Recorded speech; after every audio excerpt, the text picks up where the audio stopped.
जय गुरु जी, शुक्राना गुरु जी। आज एक बहुत ही बड़ा इंसिडेंट हुआ था मेरे साथ। आज अमृत वेला ये बना रहा हूँ सत्संग। गुरु जी का हुक्म है इसलिए। हमारे यहाँ मंथली सत्संग हुआ था कुछ टाइम पहले। तो उस सत्संग में जब हम लोग सेवा करके आपस में बैठ रहे थे, बातें कर रहे थे, तो पीछे से एक बुजुर्ग आंटी ने, जो स्टिक के साथ आए थे, चलना भी मुश्किल था उनको, लेकिन उन्होंने बुलाया किसी संघ के थ्रू कि इन अनु बुला के लेके आ। तो उन्होंने जब बुलाया, मैं उनके पास गया। मैं कहा, जी आंटी आपने बुलाया? कहते पहले अपना नाम दस। मैंने कहा, आंटी मेरा नाम करण जोरा है, लेकिन गुरुजी ने मुझे बड़ा प्यारा नाम दिया है जो मुझे बड़ा अच्छा लगता है। कहती की ना देता है? मैंने कहा, उन्होंने मुझे भोले अंकल बोला है। कहती चला तू बोलिया है, पोलिया तू पोलिया ही है। उन्होंने पोला बोल के ऐसे करके गले के पीछे से हाथ रखा और अपने साथ हक किया। आप बिलीव नहीं करोगे संगत जी, वो जो कुछ सेकंड की हक थी ना, उसने वो सुकून दिया दुनिया का जिसके लिए शायद लोग और ऋषि मुनि तप करते हो और तड़पते हो। बट वो मिला, और मैं जब वो कुछ सेकंड उनके साथ था तो मुझे ऐसे लगा जैसे मुझे सब मिल गया।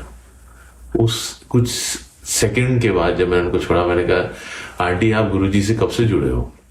कहती बस थोड़ा ही टाइम हुआ है। मैंने कहा, अच्छा आंटी। कहते तुम कब से जुड़े हो? मैंने कहा, हमें भी थोड़ा ही टाइम हुआ है। मैंने कहा, बट आंटी कब से जुड़े बताओ ना। कहते बस 1984 से या 1982 से। तो मैं हंस पड़ा। मैंने कहा, आंटी थोड़ा सा टाइम आगे लेके जाओ, तो मैं भी जुड़ा हूँ 2012 में। तो हंस पड़े। कहती गुरुजी मेरे घर आते थे। मैंने कहा, चलो आंटी अच्छा लगा सुन के, मुझे तो पता भी नहीं था कि हमारे बीच में पुरानी संगत आए हैं और हम लोग बैठे हुए हैं। मैंने कहा, आंटी मिला करो। कहती हाँ हाँ। मैंने कहा, अपना नंबर देना आंटी, मेरे को आपसे बात करनी है। जैसे मैं बोलने लगा, मेरे यहाँ से एक आंटी आई, उन्होंने मेरे हाथ पकड़ा और खींचा, बिकॉज लास्ट हो गया था। तो उन्होंने कहा, अंकल कोई कुछ नहीं करना, आप बस मेरे साथ चलो, लंगर खत्म हो जाएगा, आप लंगर करो। मैंने कहा, आंटी मेरे को बात करनी है। वो इतनी तेज आंटी ने खींचा कि मैं उस फ्लो में चला गया। तो जब मैं चला गया तो वहां पे मैं जाते जाते एक आंटी थी वहां पे, मैं उनको बोला, आंटी इनका नंबर ले लो इमीडिएटली प्लीज, और मुझे व्हाट्सएप करना, मैं आंटी से कनेक्टेड रहूंगा। मैंने जाके लंगर किया, आराम से लंगर करके अपने घर चला गया। और आंटी ने मुझे उनका नंबर भी भेजा, तो मैंने उनको मैसेज डालना शुरू किया। मैंने कहा, आंटी बहुत अच्छा लगा आज आपसे मिलके, ऐसे लगा गुरुजी से मिला हूँ, थैंक यू सो मच। उसके उनका रिप्लाई नहीं आया। मैंने अपना सत्संग भी शेयर किया उनके साथ, उस पर भी रिप्लाई नहीं आया। तो मैं अपना बैठे बैठे सोच रहा था कि ये क्या हुआ। तो फिर वो बात हो गई, निकल गई। थोड़े दिनों बाद मैं अपने एक अंकल के साथ बैठा था और मैंने अंकल को बोला, मैंने कहा, हम लोग बैठे हैं, आपके बच्चे घर पे हैं, जरा उनको बुला लीजिए, अच्छा नहीं लगता ऐसे, हम लोग अकेले बैठे, बच्चे भी होने चाहिए यहाँ पे। कहते ठीक है। तो उन्होंने मुझे अपनी बेटी का नंबर दिया। तो वो नंबर जब मैंने अपने फोन से डायल किया तो वो वही आंटी का नंबर था जो मुझे रश्मि आंटी ने दिया था। तो मैंने देखा, मैंने कहा, ये आंटी का नंबर आपके पास कैसे आया? कहते ये तो मेरी बेटी का नंबर है। मैंने कहा, आपकी बेटी का नंबर है? मैंने कहा, वो आंटी जिन्होंने मुझे नंबर दिया था, क्या उनके पास भी ये नंबर है? कहते पता नहीं, मैंने उनको फोन किया उसी वक्त। मैंने कहा, आंटी आपको जो नंबर आपने मुझे दिया था वो किसका नंबर था? कहते वो आंटी जो उस दिन वहां खड़े थे उन्होंने नंबर नरेट किया था और मैंने वो टाइप किया और आपको भेज दिया। मैं कहा, आंटी वो उनका नंबर नहीं था, वो उनकी बेटी का नंबर था जो अंकल मेरे साथ है अभी। कहते मैं तो उनकी बेटी को जानती हूँ, लेकिन मेरे पास उनका नंबर कैसे आएगा?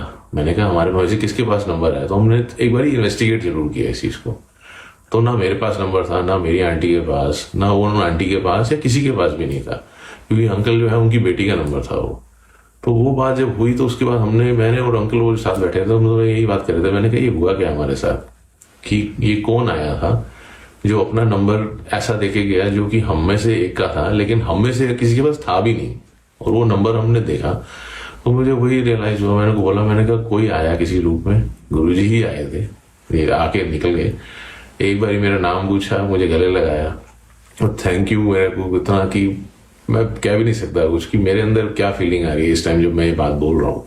क्योंकि मैंने जब उनको हक किया था तो मुझे नहीं पता कि वो क्या था, लेकिन वो जो हक था वो 2 से 3 सेकंड का जो था, उसने मुझे आज तक की वो मेमोरीज दी हैं जो कभी भी नहीं थी।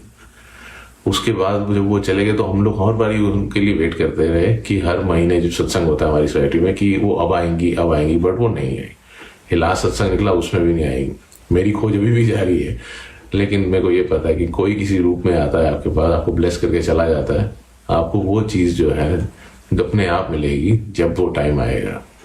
तो गुरु जी का थैंक यू है। तो मुझे था कि ये इंसिडेंट आपके साथ शेयर जरूर करूं। जय गुरु।